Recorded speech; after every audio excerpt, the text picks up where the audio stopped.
Hello, everybody. Good to see you here.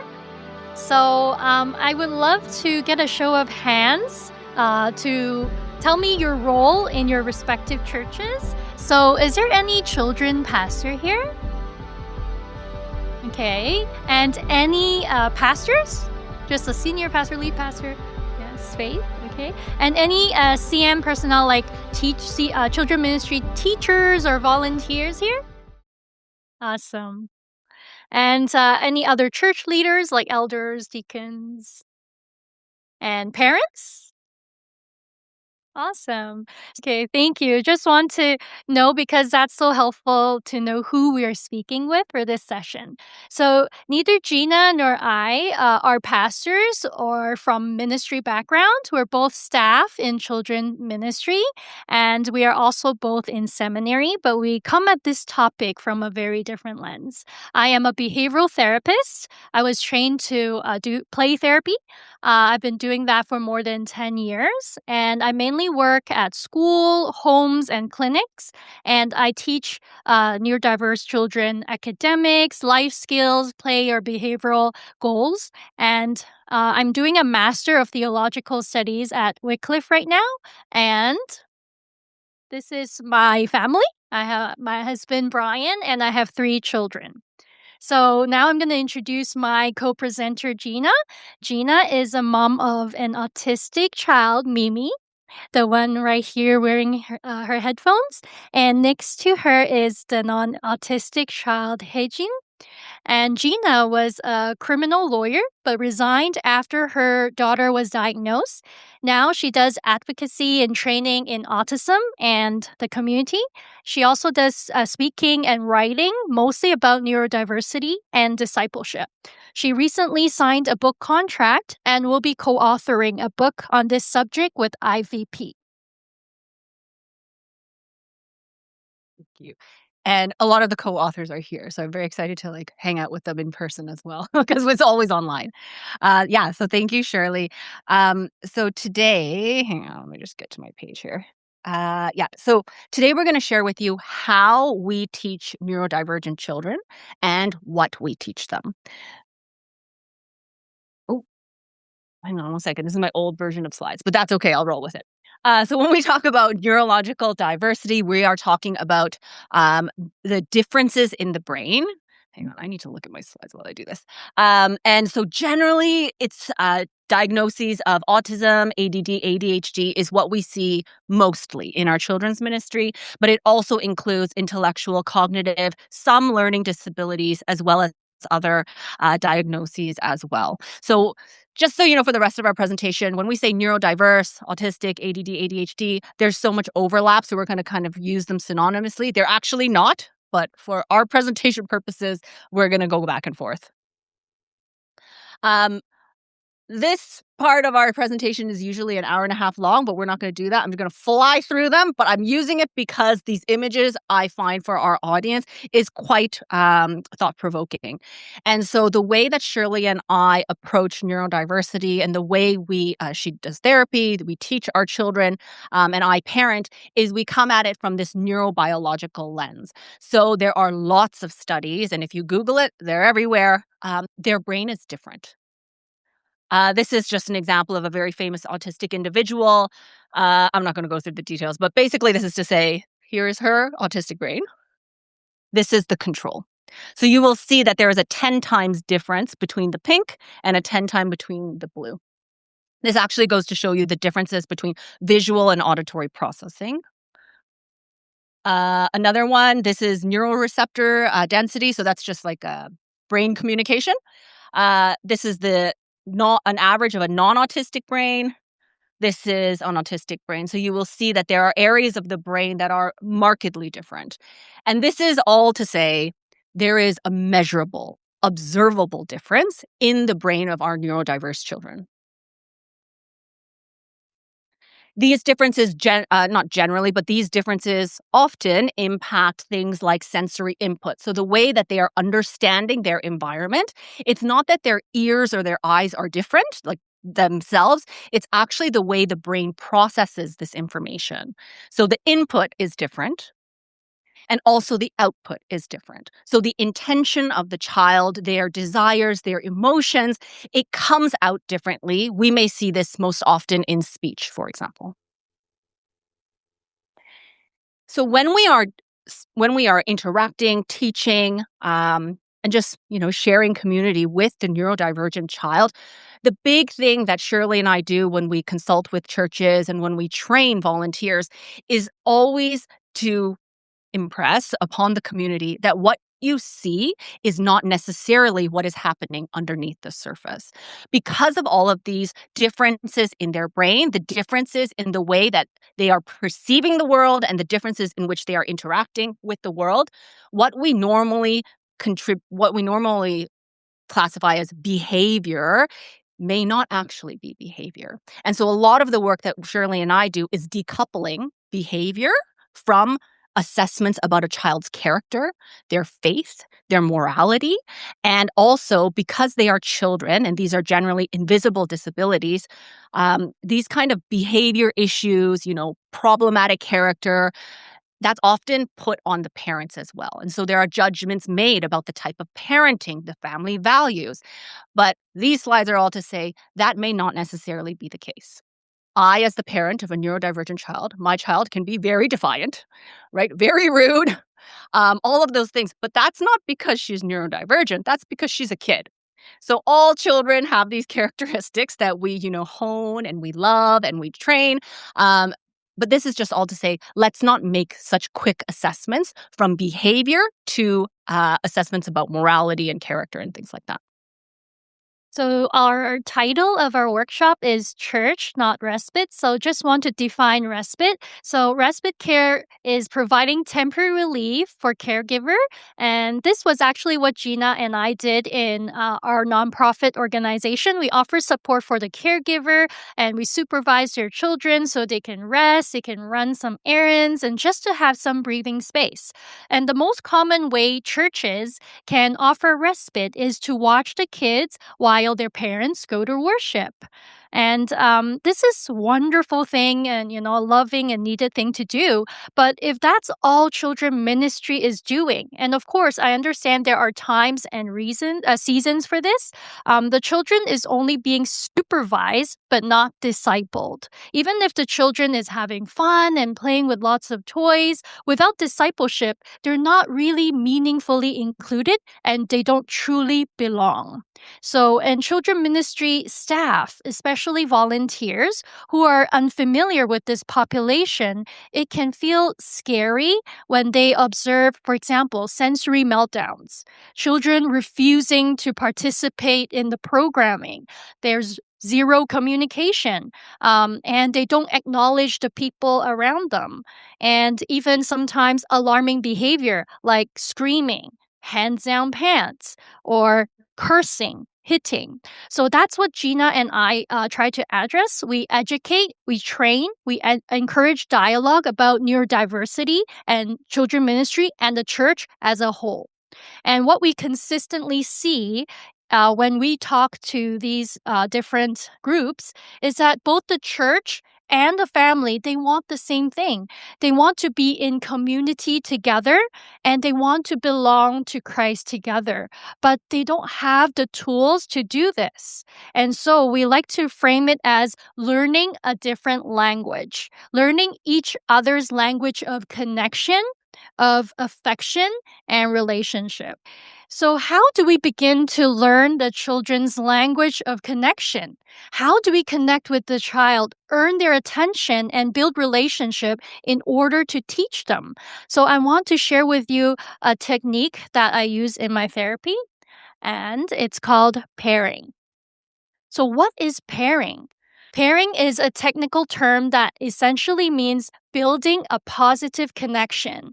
And it's usually done briefly in the beginning to establish relationship and trust. And anyone can do that, the children ministry director or the teacher or the volunteers. It's something we also do in parent training during early intervention. So this may seem like it logistically impossible, but I do want to mention that there are creative ways to do this. And it's not all or nothing situation. So, for example, when it is a large group setting, it's most likely what you provide to the neurodiverse child is respite. But if you can pull them out for even 5 to 10 minutes in the hallway in a quiet room to establish that relationship, it does make a difference. And I think suddenly I recall what Jenna and Terry said is just that alone time, that attention that you give that child, and it really, yeah, does make a difference. So next one is why. So why should we do pairing? So, just as we serve a relational God who came down to meet us, I believe a successful children ministry, especially for our neurodiverse children, starts with relationship. As you meet them, I invite you to become curious about the incredible, complex person in front of you, someone created by God with a purpose. Who are they? What do they like? What comforts them? What excites them? What captures their attention? Is there something small, like a toy, a snack, a simple interaction that lights them up? I remember when I was training in early intervention, the first thing the trainer asked us to do was to find the spark in the child. So we pull out all our best tricks to find it, and we don't give any demand until we do. So I'll give you an example. You don't always have to have very fancy toys to get that spark. What I bring around for therapy is actually a spray bottle. So I put water, spray. So while I spray water, I sing rain, rain, go away. And most of the child that I work with actually really loves it, and their face light up. So you really can use anything, to make it fun, and then you can get that spark. So our first role is to get to know them. And at the same time, they are trying to get to know us as well. They're learning that we respond to them, we smile at them, and we delight in them. So when you take the time to build that trust and connection, you're doing more than just managing a Sunday school class. You're shaping their understanding of who God is. And as they experience your care and your consistency and your kindness, then and the Spirit starts to work in them, they may see that God desires a relationship with them too. So now I'm going to share some strategies. So, how can we build this positive association between you and the child? So, first one is presence, being a peaceful presence. So, during that time, when I meet a child, I observe. I spend time observing them. So, I think everybody knows the term reading the room, right? So, in this context, I'm reading the child, the body language, and I'm also paying attention to what they gravitate towards. Like, are they walking towards the car ramp? Are they walking towards a doll? And I'm all observing also their environment. So you read the environment, you read the body language, you read the child. And if they are squinting, for example, then I know that maybe there's something like the lights are bothering them. Or if they start covering their ears, then I know that there is a sound that is making them uncomfortable. So the next thing is affirmation. So making positive comments on their play. For example, "Oh, Johnny, I really like that yellow car you're holding." Or, "Mary, I love that fluffy bunny that you're playing with." So next one is interest. So interest is letting go of my own agenda and look to their interest. So what I mean by agenda is I know as a children ministry teacher, I spend lots of time preparing the lesson and I prepare fun crafts and games, right? But in those moments during pairing, I would put that all down and I'm just focusing on the child.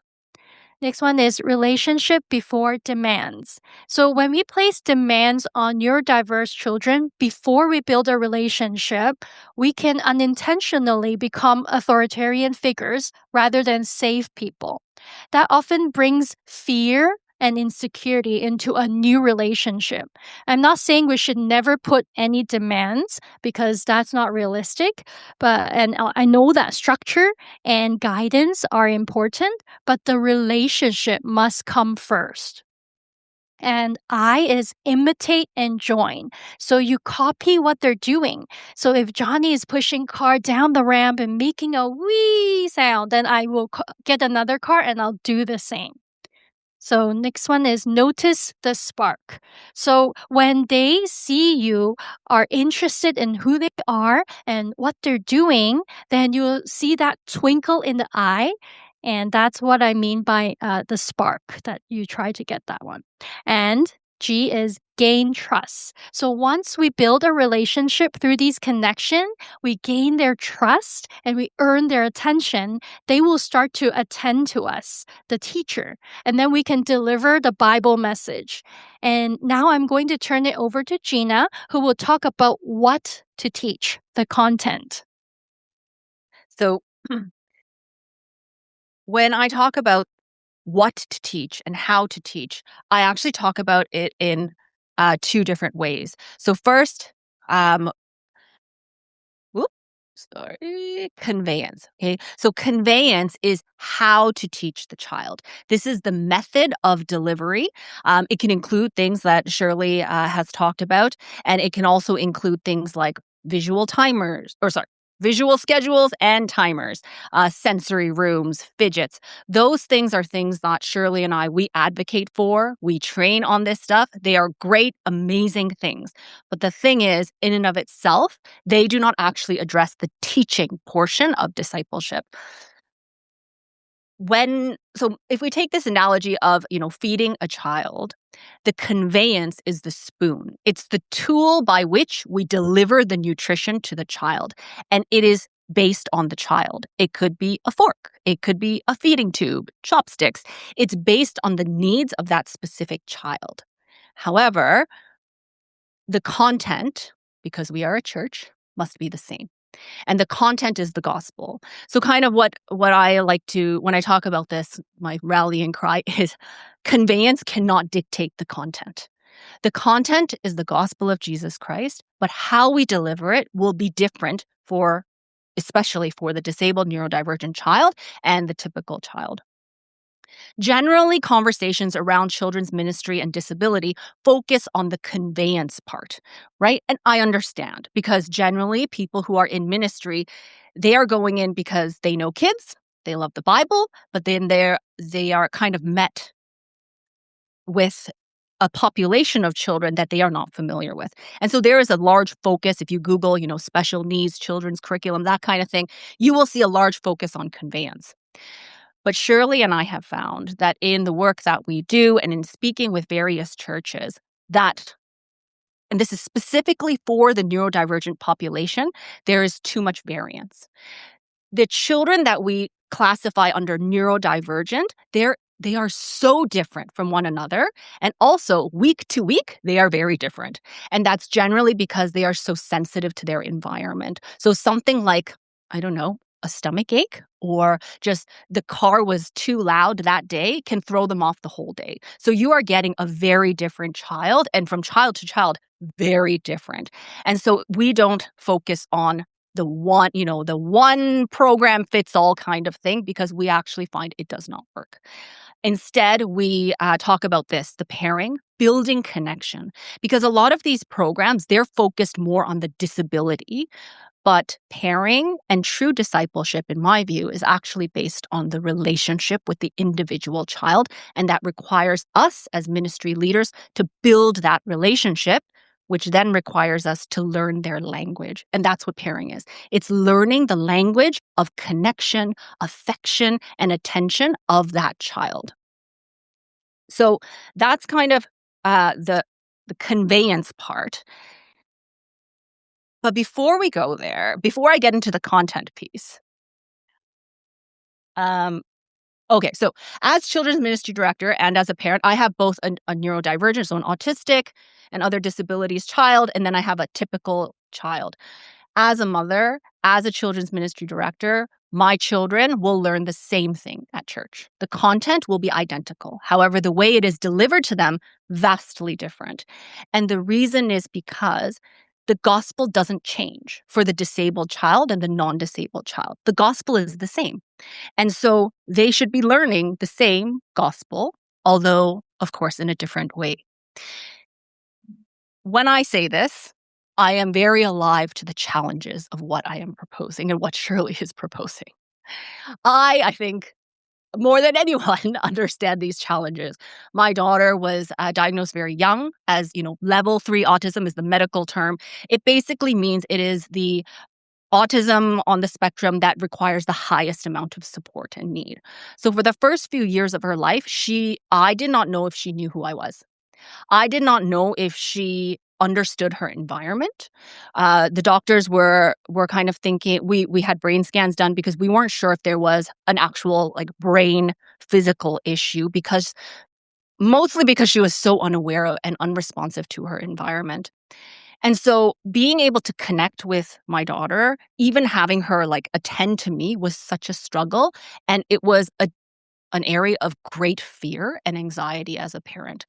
So I am very alive to these challenges, and I'm going to summarize some of them for you. The first one is cognitive fatigue. This is a very real thing for neurodivergent children. Cognitive fatigue is basically your brain gets tired. For neurodivergent children, this happens very quickly. And that is because generally their sensory needs, and also they often have kind of muscular low tone kind of stuff going on that the brain is controlling. So for some of us who are able-bodied, we don't need to put that much cognitive thought into keeping our body upright, but your brain is actually doing the work. For my daughter who has low muscle tone, there's a lot more work going on in her brain just to keep her head up. So although everyone experiences cognitive fatigue, the neurodivergent child will experience it much more rapidly and more frequently. This affects the next challenge, which is attention span. The attention span of a neurodivergent child, if it is something that they are not innately interested in, will plummet very quickly. If you have their attention, so I utilize this pairing method a million times a day. But let's say you do this, you establish that connection. You have that child's attention and they are ready to learn, you are on the clock. Within a few seconds, you'll lose them. And you're laughing because you know it's true. In a few seconds, if you're not talking about, for my daughter, Ferris wheels or rainbows, you're done. And so how do we teach the Bible to a child that experiences this in their brain? Again, it's not behavioral, it's neurobiological. And, you will get their attention back. Attention oscillates, it goes back and forth. But for a neurodivergent child, generally, their attention plummets quickly and it's very short. But if you take and this is, all children, all humans are like this, but it's just much more pronounced in the neurodivergent child. And this can be trained as well. As my daughter gets older, her attention span is a lot longer, a lot stronger. So it does take time, and it is something that is learned. But the challenge with these two particular challenges in teaching the Bible specifically is that children are generally taught the Bible in narrative form. And it's a wonderful thing because that's how God wrote the Bible. He starts with a narrative. And so narrative is a very developmentally appropriate way to teach children. But the thing is that in our Sunday school lessons, how do we deliver this narrative? Well, we start with connection. How was everyone's day? It's Mother's Day. What are you getting your mom? We build that connection, right? And then we start the suspense. Oh, I'm going to tell you a story today from the Old Testament, and it's from the book of you've lost the neurodivergent child. Okay, you have spent the first 5 seconds where you had the full attention of this kid, and you have now lost it on building up the suspense. And then so then we tell the narrative, right? We set the story, the historical context, we introduce the characters. And then at the end of the narrative, you're probably on minute 8, minute 10 right now. Your neurodivergent child is probably not in the room. Okay, they've probably gone off with their one-to-one buddy and they're in the sensory room. They're not even in your physical space. But the problem is, for when we teach narratives to children, we deliver the meaning portion then. right? This is how we do it. We build the suspense, we get them involved, we tell the story, and then we tell them the meaning. Why are you telling me this story, Gina? Right? We deliver that theological concept, that connection to the gospel at the end. And this actually works in opposite to the way that the neurodivergent brain attention works, right?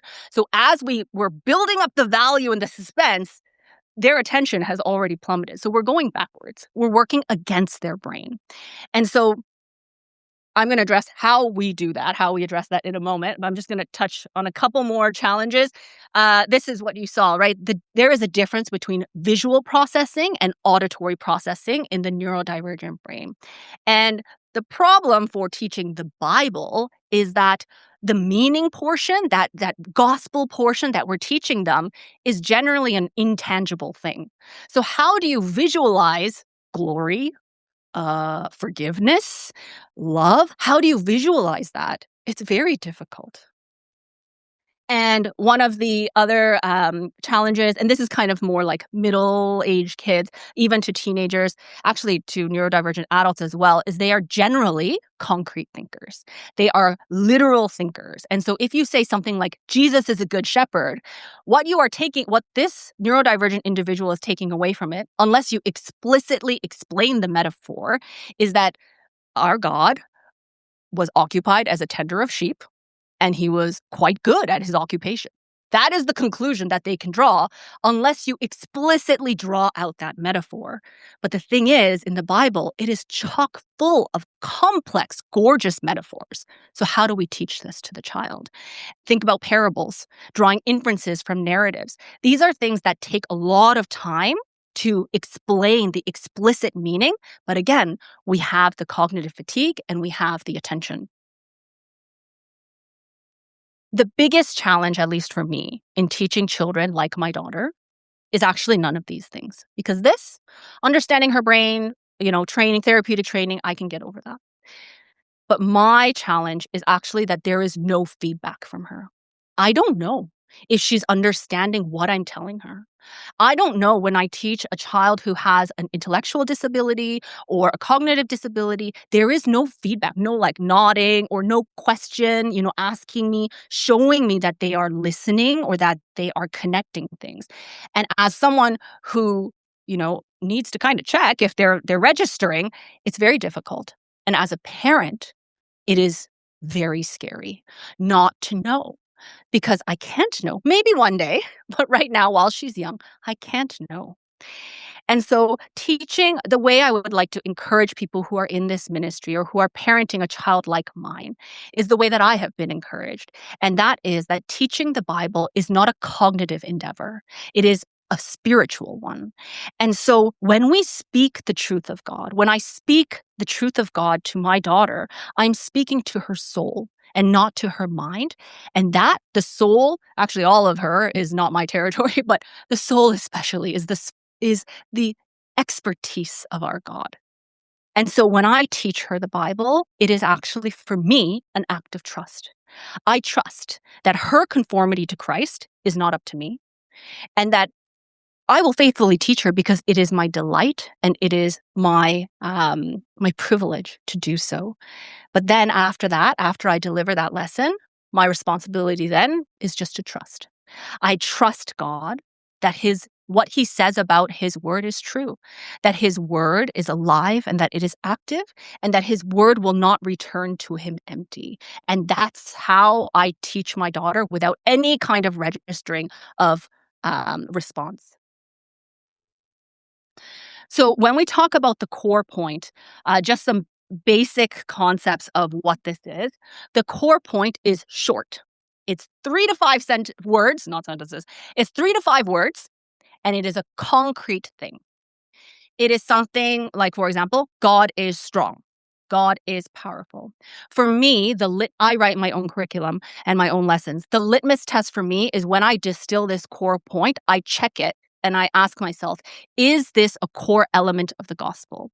Does it say who God is? Does it talk about his character and his promises? Does it say something about who humanity is and what our relationship was like with God? Does it talk about what went wrong with the relationship? So that's the problem of sin. Then, or does it talk about how that relationship has been redeemed by Christ's death and resurrection? And then does it talk about other core elements of the gospel? Like, what is all this for? The second coming, conformity to Christ, the Holy Spirit, all of these things. I don't address all of them in one lesson, okay? This is like one of the above, okay? Maybe more. And where it is organic and natural, we link it to the death and resurrection of Christ. Whoops, sorry. The reason this core point has to be so bite-sized and so small is because we need to be flexible when we teach the neurodivergent child. That moment of connection that Shirley was talking about, that spark, it can come while we're jumping like bunnies down the hallway. It can come when my child is jumping on a trampoline. It can come when the child is on the floor playing with a dust bunny. So it can come at any moment, this pairing. And so when the core message, this distilled gospel message, is short and it is very agile. And we're going to give you some examples of what this looked like. What happens is once the child attends to me, once we have that connection and I know I have their attention, I deliver this core point immediately. And it's weird. It's going to feel really weird, I know, because that is completely opposite to what we do in children's ministry, but I'm working with their attention span. I deliver what is core, what is important, and then I give the context later. So for example, if I'm, so like a child is playing with a pipe cleaner on the floor. Right? We're playing with pipe cleaners. I have their attention because she loves pipe cleaners. I wrap the pipe cleaner around my finger, and I know, because I have prepared my lesson, the core lesson today is God keeps his promises. That's the core, right? Very short. So then I show them, promise. I wrap it around my finger. God keeps his promises.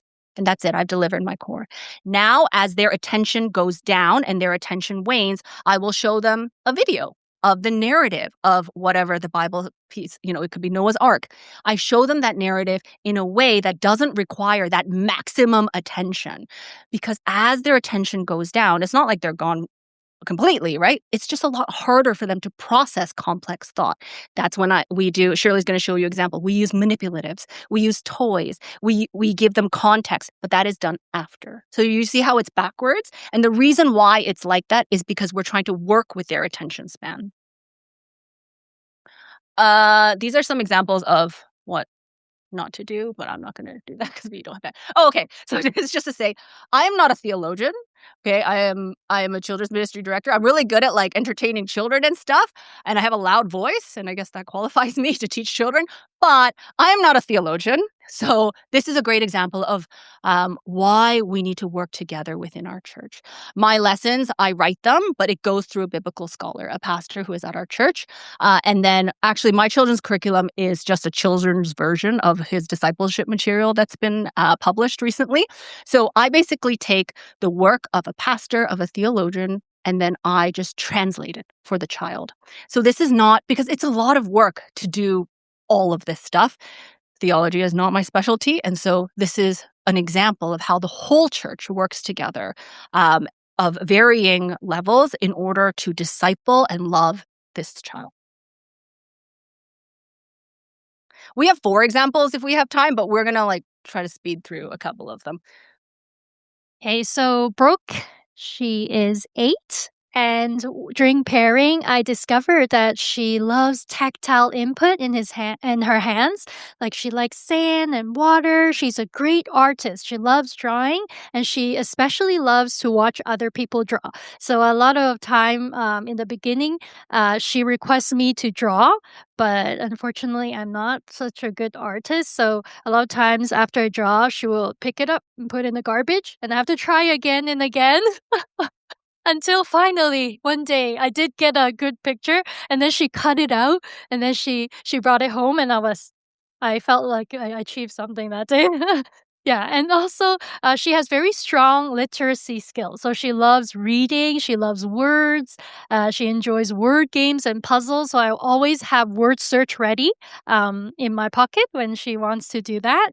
So some challenges that Brooke have is she's very anxious about new places, about new people. It took her like a few weeks to even step in the church building, and she has limited speech and some other challenges challenging behavior she has was property destruction.